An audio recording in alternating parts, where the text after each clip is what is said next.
Hello guys, I hope you are doing well. Myself Chanchal Yadav and I welcome you in your channel Chahit Classes. तो आज की video में हम discuss करेंगे class 9th का chapter 5th जिसका नाम है the fundamental unit of life. इस चैप्टर में हम सेल के बारे में डिस्कस करेंगे कि सेल की डिस्कवरी किसने की, किसने पहले ऑब्जर्व किया, कब किया, कैसे किया और सेल किन किन मटेरियल से बना होता है। ये सब हम इस वीडियो में डिस्कस करेंगे। तो चलिए हम अपनी वीडियो की तरफ आगे बढ़ते हैं। तो जो हमारा ये टॉपिक है chapter fundamental unit of life, इसका फर्स्ट टॉपिक क्या है? Discovery of cell. कि सेल की डिस्कवरी किसने की थी। हम इस चैप्टर में सेल के बारे में ही पढ़ेंगे। सेल क्या होता है, न्यूक्लियस क्या होता है, साइटोप्लाज्म क्या होता है, लाइसोसोम क्या होता है, ये सब। तो पहले हम क्या पढ़ेंगे कि सेल की डिस्कवरी किसने की। सेल की डिस्कवरी रॉबर्ट हुक नामक साइंटिस्ट ने की थी। वो कौन थे? एक इंग्लिश नेचुरल फिलोसफर थे। इस सेल की डिस्कवरी 1665 में की थी।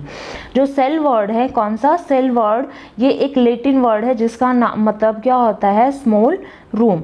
उन्होंने जो ये एक्सपेरिमेंट था, कैसे ऑब्जर्व किया था सेल को, उन्होंने क्या लिया था?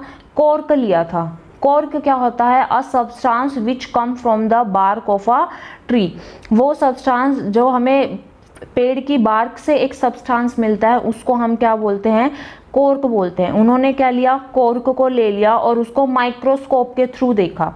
माइक्रोस्कोप के थ्रू जब उन्होंने देखा तो कैसा मिला? जैसे मधुमक्खी का छत्ता होता है ना, वैसे टाइप का स्ट्रक्चर उन्हें मिला, इस तरीके का।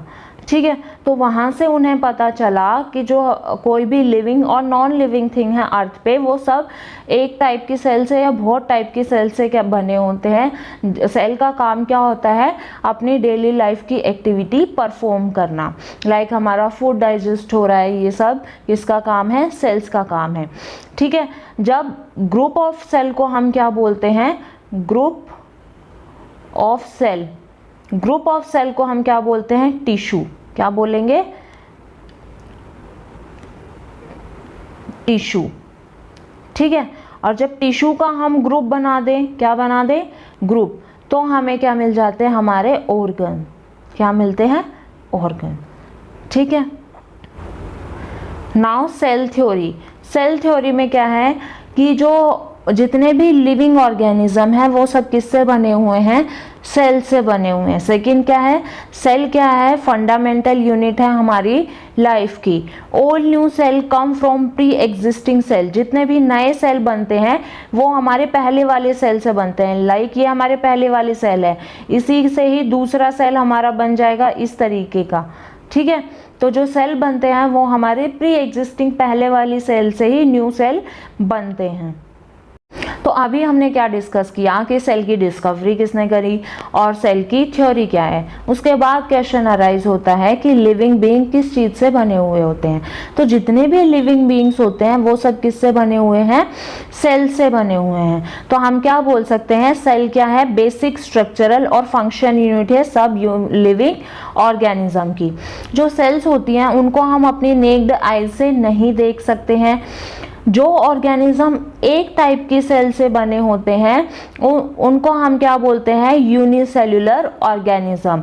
और उन ऑर्गेनिज्म को लिविंग बीइंग नेक्ड आई से नहीं देख सकते हैं। उनको देखने के लिए किसकी जरूरत पड़ती है? माइक्रोस्कोप की। किसकी? माइक्रोस्कोप की। फिर जो ऑर्गेनिज्म एक से ज़्यादा टाइप की सेल से बने होते हैं उनको हम क्या बोलते हैं? Multi cellular organism. एग्जाम्पल हम देखें तो बर्ड, ट्री, ह्यूमन बींग्स, या हम बोल सकते हैं जिनको हम इजीली स्पॉट कर सके, ऑब्जर्व कर सके नेक्ड आइज, वो सारे क्या होते हैं? मल्टी सेल्यूलर ऑर्गेनिज्म होते हैं। जो शेप और साइज होती है सेल्स की वो किस पे डिपेंड करती है कि वो कौन सा फंक्शन परफॉर्म कर रहे हैं, कौन सी हमारी लाइफ की कौन सी एक्टिविटी में हेल्प करा रहे हैं। ठीक है, हेल्प करते हैं। अमीबा है, अमीबा क्या कर सकता है? अमीबा सेल अपनी शेप चेंज करता है। जो मल्टी सेल्यूलर ऑर्गेनिज्म होता है उनके अंदर क्या होता है? Division of labour. क्या? Division of labour. Division of labour का मतलब क्या है कि that different part of the human body perform different function, कि ह्यूमन बॉडी के अलग अलग पार्ट वो क्या करते हैं, अलग अलग फंक्शन परफॉर्म करते हैं। जैसे हमारे हार्ट का काम क्या है, ब्लड को पंप करना, स्टमक का काम क्या है, फूड को डाइजेस्ट करना। ठीक है, ये सारे क्या हैं, सबके अलग अलग काम हैं। अभी हमने क्या डिस्कस किया कि यूनिसेल्युलर ऑर्गेनिज्म क्या होते हैं, मल्टीसेल्युलर ऑर्गेनिज्म क्या होते हैं। तो अब हम इनके बीच में डिफरेंस करेंगे। यूनिसेल्युलर में क्या होता है, यूनिसेल्युलर ऑर्गेनिज्म एक सिंगल सेल से बने होते हैं, इसलिए हम इनको क्या बोलते हैं, यूनिसेल्युलर या फिर single cell organism. Multicellular organism में क्या होती है, जो नंबर ऑफ सेल्स होती है वो क्या होती है, बहुत ही ज़्यादा होती हैं। फिर जो यूनिसेल्युलर ऑर्गेनिज्म होते हैं वो सारी एक्टिविटी एक सिंगल सेल के थ्रू ही क्या करते हैं, परफॉर्म करते हैं। लेकिन मल्टीसेल्युलर में क्या होती है, अलग अलग सेल्स होती हैं अलग अलग एक्टिविटीज परफॉर्म करने के लिए। अभी हमने पढ़ा कि यूनिसेल्युलर ऑर्गेनिज्म क्या है, एक टाइप के सेल से बने होते हैं, मतलब वो सिंगल सेल होते हैं। सिंगल सेल के होते हैं मतलब उनके अंदर डिवीजन ऑफ लेबर नहीं होता है। लेकिन मल्टीसेल्युलर ऑर्गेनिज्म में क्या होता है, डिवीजन ऑफ लेबर होता है कि कौन सा बॉडी पार्ट कौन सी एक्टिविटी परफॉर्म करेगा। ठीक है, उसके बाद जो रिप्रोडक्शन होती है यूनिसेल्युलर ऑर्गेनिज्म में वो भी सिंगल सेल के थ्रू ही होती है। लेकिन जब हम मल्टीसेल्युलर पे आते हैं तो उसके लिए भी, रिप्रोडक्शन प्रोसेस के लिए भी कुछ सेल्स होती हैं, लाइक हम उनको क्या बोल देते हैं, जर्म सेल। क्या बोलते हैं, जर्म सेल, जो किसमें पार्ट लेती हैं, रिप्रोडक्शन में। किसमें, रिप्रोडक्शन में।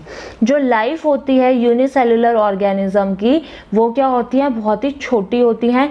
लेकिन मल्टीसेल्युलर ऑर्गेनिज्म की लाइफ क्या होती है, बहुत ज़्यादा बड़ी होती है, like human being. Now we will discuss about types of cell. Cells कितने टाइप की होती है, prokaryotic cell and eukaryotic cell. जो प्रोकैरियोटिक सेल और यूकैरियोटिक सेल का कंसेप्ट था वो साइंटिस्ट ने कब क्रिएट किया, 1950 में। उनके अकॉर्डिंग क्या था कि जो दोनों टाइप की सेल हैं इनमें दो बेसिक फीचर्स हैं कि दोनों के अंदर सेल मेम्ब्रेन होती है और प्लाज्मा मेम्ब्रेन। इनके बारे में हम आगे चैप्टर में डिस्कस करेंगे अच्छे से। जो प्रोकैरियोटिक्स होते हैं वो क्या होते हैं, यूनिसेल्युलर होते हैं या इनके अंदर फ्यू सेल्स होती हैं।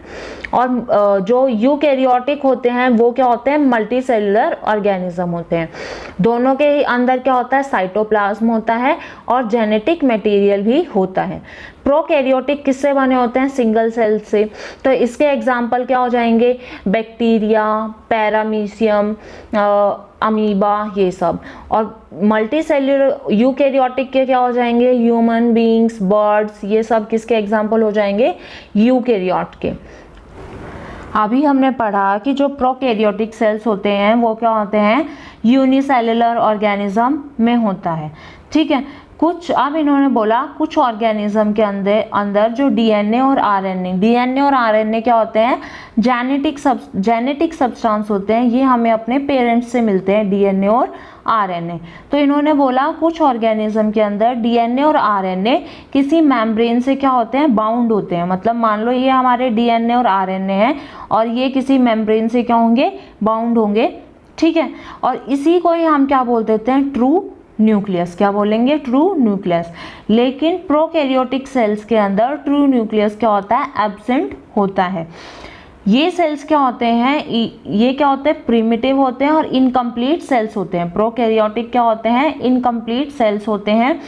प्रोकैरियोट्स हमेशा क्या होते हैं, यूनिसेल्युलर ऑर्गेनिज्म होते हैं। Example bacteria, blue green algae, ये सारे किसके एग्जाम्पल्स हैं, प्रोकैरियोट्स के। ठीक है, उसके बाद यूकैरियोट्स के बारे में, यूकैरियोटिक के बारे में डिस्कस करेंगे। जो यूकैरियोटिक होते हैं उनके अंदर क्या होता है, ट्रू न्यूक्लियस प्रेजेंट होता है।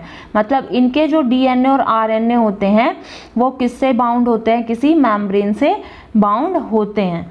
ठीक है, तो इनके अंदर ट्रू न्यूक्लियस प्रेजेंट होता है और इनकी सेल्स क्या होती है, कंप्लीट सेल होती हैं। इनमें कंप्लीट सेल होती हैं।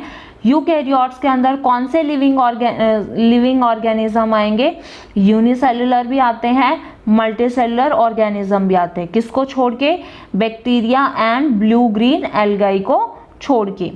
ठीक है। अब देखो जैसे इस फिगर में दिखाया हुआ है कि राइबोसोम, ये राइबोसोम है, ठीक है। सेल मेम्ब्रेन क्या है, जो सबसे बाहर वाला लेयर है उसको सेल मेम्ब्रेन बोलते हैं। उसके बाद जो येलो कलर का दिख रहा है ये क्या है, माइटोकॉन्ड्रिया है। जो ग्रीन कलर का दिख रहा है ये क्या है, सेंट्रियोल्स है। ये क्या है, न्यूक्लियस है। न्यूक्लियस के अंदर जो सब्सटेंस होता है उसको हम क्या बोलते हैं, न्यूक्लियोलस बोलते हैं। न्यूक्लियस के बाहर वाली जो मेम्ब्रेन होती है, न्यूक्लियस के बाहर जो घिरा होता है, जिससे घिरा होता है उसको क्या बोलते हैं, न्यूक्लियर एनवेलप बोलते हैं। जो ये हमें दिख रहा है ये क्या होता है, रफ एंडोप्लाज्मिक रेक्टिकुलम होता है। और ये जो दिख रहा है ये क्या है, गोल्गी एपरेटस। इन सब के बारे में ही अब हम वन बाय वन डिस्कस करेंगे। Now we will discuss about difference between prokaryotic and eukaryotic cell। जो साइज होता है प्रोकैरियोटिक सेल का वो 1 से 10 mm के बीच में होता है। यूकैरियोटिक सेल्स का जो साइज होता है वो 5 to 100 mm के बीच में होता है। हमने पढ़ा था कि प्रोकैरियोटिक में क्या होता है, ट्रू न्यूक्लियस एब्सेंट होता है। ट्रू न्यूक्लियस नहीं है तो मतलब उसके अंदर न्यूक्लियोलस भी नहीं होगा। और यूकैरियोटिक के अंदर न्यूक्लियस प्रेजेंट होता है, ठीक है। अब न्यूक्लियस प्रेजेंट होगा तो उसके अंदर न्यूक्लियोलस भी प्रेजेंट होगा और न्यूक्लियर बाउंड मेम्ब्रेन भी क्या होगी, प्रेजेंट होगी। उसके बाद इन्होंने क्या बताया कि इनके अंदर क्या होता है, राइबोसोम होता है। प्रोकैरियोटिक में क्या होता है, राइबोसोम होता है। Which are smaller in size and circular in shape, जिनका साइज बहुत छोटा होता है और वो शेप में कैसे होते हैं, सर्कुलर होते हैं, ठीक है। जब हम इनको किन से कंपेयर करते हैं, यूकैरियोटिक सेल से। यूकैरियोटिक में क्या होता है, जो राइबोसोम होता है यूकैरियोट्स का वो क्या होता है, बड़ा होता है साइज में और लीनियर होता है इस तरीके का, ठीक है। और प्रोकैरियोटिक में कैसा था, सर्कुलर शेप में था। फिर उसके बाद डीएनए रीअरेंजमेंट बता रखी है कि जो डीएनए रीअरेंजमेंट है किसके अंदर, प्रोकैरियोटिक के अंदर, वो भी किस में होती है, सर्कुलर शेप में होती है।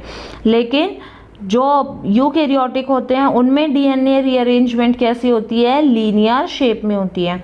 प्रोकैरियोटिक में माइटोकॉन्ड्रिया प्रेजेंट नहीं होता, जो मैंने अभी येलो कलर का सब्सटेंस उस फिगर में दिखाया था वो प्रेजेंट नहीं होता है।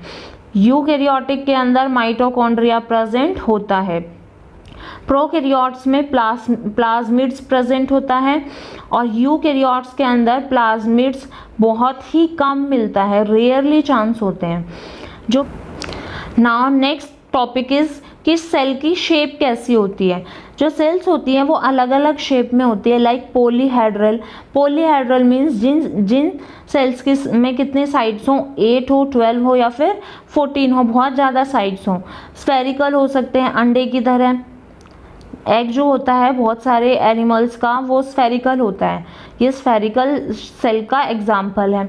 स्पिंडल शेप हो सकती है, ठीक है। इलोंगेटेड हो सकती है, इलोंगेटेड लंबी सी होती है। ब्रांच जो हो सकती है इस तरीके से, ये निकल रही है, ये निकल गई, ये निकल गई, इसमें से निकल गई, ऐसे करके ये क्या हो गई, ब्रांच हो गई। डिस्कोइडल होती है, डिस्कोइडल हमारी जो रेड ब्लड सेल होती है इस तरीके की, वो क्या होती हैं, डिस्कोइडल होती हैं। अगर हम साइज़ के ऊपर जाएं कि साइज़ क्या होता है, तो जो साइज़ होता है सेल्स का हमने पढ़ा था वो क्या करता है, वेरी करता है। जो सबसे छोटा साइज़ है सेल का वो बैक्टीरिया का होता है 0.2 to 5.0। ये जो इस तरीके का निशान है इसको क्या बोलते हैं, माइक्रो, क्या बोलेंगे, माइक्रोमीटर। इसको क्या बोलेंगे, माइक्रोमीटर। और जो सबसे बड़ा साइज है सेल का वो किसका, 18 सेंटीमीटर, और वो किसका होता है, ओस्ट्रिच के एग का। अभी हमने सेल्स के बारे में डिस्कस किया, टाइप्स ऑफ सेल क्या होती है, प्रोकैरियोट और यूकैरियोट के बीच में क्या किया, डिफरेंस डिस्कस किया। अब हम करेंगे, फिर हमने शेप और साइज भी डिस्कस कर ली कि एक सेल के स्ट्रक्चर में क्या क्या चीज़ें होती है। तो सेल के स्ट्रक्चर में क्या क्या चीज़ें होती है, सेल मेम्ब्रेन या फिर प्लाज्मा मेम्ब्रेन भी बोल सकते हैं। और क्या होती है, cell wall, nucleus and cytoplasm. कौन सी 4 चीज़ होती हैं, 4 या 5 चीज़ होती है, सेल मेम्ब्रेन या फिर plasma membrane, cell wall, nucleus and cytoplasm. तो सबसे पहले हम किसके बारे में डिस्कस करेंगे, प्लाज्मा मेम्ब्रेन के बारे में डिस्कस करेंगे। तो प्लाज्मा मेम्ब्रेन में क्या होता है, जो सबसे सेल के सबसे बाहर वाली जो लेयर होती है जिससे वो कवर होता है उसको हम क्या बोल देते हैं, सेल मेम्ब्रेन या फिर plasma membrane. Plasma membrane is the outer most covering of each cell. It is present in the cell of plant. ये कहाँ कहाँ प्रेजेंट होती है, प्लांट की सेल्स में भी प्रेजेंट होती है, एनिमल्स की सेल्स में भी प्रेजेंट होती है और माइक्रो ऑर्गेनिज्म की सेल्स में भी प्रेजेंट होती है। मान लो ये क्या है, सेल है, ठीक है, और इसके बाहर जो बाहर की जो कवरिंग होगी उसको हम क्या बोल देते हैं, प्लाज्मा मेम्ब्रेन। लाइक हमें ये दिखाया हुआ है, तो इसमें जो ये बाहर की लेयर है इसको ही हम क्या बोल देते हैं, ये जो दिखा रखा है सेल मेम्ब्रेन। ठीक है, अभी हमने क्या डिस्कस किया कि जो प्लाज्मा मेम्ब्रेन है वो क्या होती है, आउटरमोस्ट कवरिंग होती है किसकी, सेल की। मतलब जो सेल के अंदर का मटेरियल है वो क्या करती है, बाहर वाले एनवायरनमेंट से सेपरेट करके रखती है। तो जो प्लाज्मा मेम्ब्रेन का स्ट्रक्चर है वो किससे बना होता है, ऑर्गेनिक मॉलिक्यूल से बना होता है, जिसको हम क्या बोल देते हैं, लिपिड और प्रोटीन। ये क्या होते हैं, लिविंग होते हैं, थिन मतलब पतले होते हैं, डेलिकेट होते हैं, इलास्टिक होते हैं, इलास्टिक मतलब स्ट्रेचेबल, और ये सेलेक्टिव परमिएबल मेम्ब्रेन भी होते हैं। अब हम डिस्कस करेंगे सेलेक्टिव परमिएबल मेम्ब्रेन क्या होते हैं और जो हमारी प्लाज्मा मेम्ब्रेन उसका काम क्या होता है। इनको प्लाज्मा मेम्ब्रेन को ही हम क्या बोलते हैं, सेलेक्टिव परमिएबल मेम्ब्रेन बोलते हैं, क्योंकि ये कुछ मटेरियल को ही सेल के अंदर जाने देते हैं और कुछ मटेरियल की ही एंट्री, मतलब कुछ मटेरियल को सेल के बाहर जाने देते हैं। प्लाज्मा मेम्ब्रेन का ही काम होता है कि वो किन मटेरियल को सेल के अंदर जाने दे रहे हैं और किन मटेरियल को सेल के बाहर जाने दे रहे हैं। लाइक CO2 क्या होता है कि जब हमारे सेल्स के अंदर वेस्ट मटेरियल बढ़ जाता है तो वो CO2 की फॉर्म में आता है।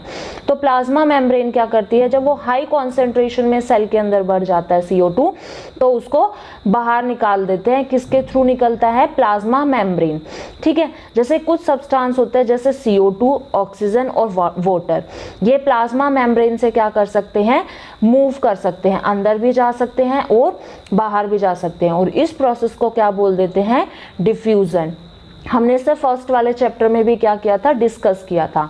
ओस्मोसिस, जैसे वाटर क्या करता है, वाटर भी सेल के प्लाज्मा मेम्ब्रेन के थ्रू सेल के अंदर जा सकता है और बाहर जा सकता है, उसी को ही हम क्या बोलते हैं, प्लाज्मा मेम्ब्रेन। ठीक है, प्लाज्मा मेम्ब्रेन का काम क्या होता है, ये सेल को सपोर्ट प्रोवाइड करते हैं और ये शेप मेंटेन करके रखते हैं सेल की, और ये सेल की ग्रोथ करने में भी क्या करते हैं, हेल्प करते हैं।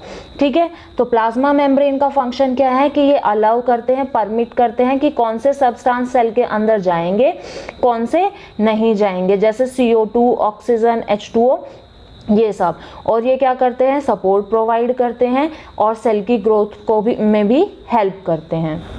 जो सेल मेम्ब्रेन होता है वो एक इम्पॉर्टेंट रोल प्ले करते हैं सेल्स के अंदर। ये क्या करते हैं, कम्युनिकेशन में भी हेल्प करते हैं। ये सेलेक्टिव परमिएबल मेम्ब्रेन की तरह एक्ट करते हैं। क्यों इनको सेलेक्टिव परमिएबल मेम्ब्रेन क्यों बोलते हैं, क्योंकि ये सिलेक्टेड मटेरियल को ही सेल्स के अंदर जाने देते हैं और सिलेक्टेड मटेरियल को ही सेल्स से बाहर जाने देते हैं। ठीक है, अब हम कुछ 3 टर्म्स के बारे में डिस्कस करेंगे। If the medium surrounding the cell has high water, मान लो ये सेल है और इसके चारों तरफ जो वाटर की कॉन्सेंट्रेशन है वो क्या है, ज़्यादा है, क्या है, ज़्यादा है, और अंदर क्या है, कम है, तो जो वाटर है वो क्या जाएगा, सिलेक्टिव परमिएबल मेम्ब्रेन से प्लाज्मा मेम्ब्रेन के थ्रू सेल के अंदर आ जाएगा। ठीक है, और इस तरह के सॉल्यूशन को हम क्या बोलते हैं, hypotonic solution. If the medium surrounding the cell has higher water concentration then the cell, तो जो बाहर का सॉल्यूशन होगा वो क्या होगा, वेरी डाइल्यूट सॉल्यूशन होगा, और जो सेल है उस वाटर को क्या कर लेंगे, अपने अंदर ले लेंगे। ठीक है, और उसे हम जो अंदर वाटर गया है उसी सॉल्यूशन को हम क्या बोल देते हैं, हाइपोटोनिक सॉल्यूशन। ठीक है, उसके बाद क्या है कि हम मान लो हमारे पास ये क्या है, एक सेल है।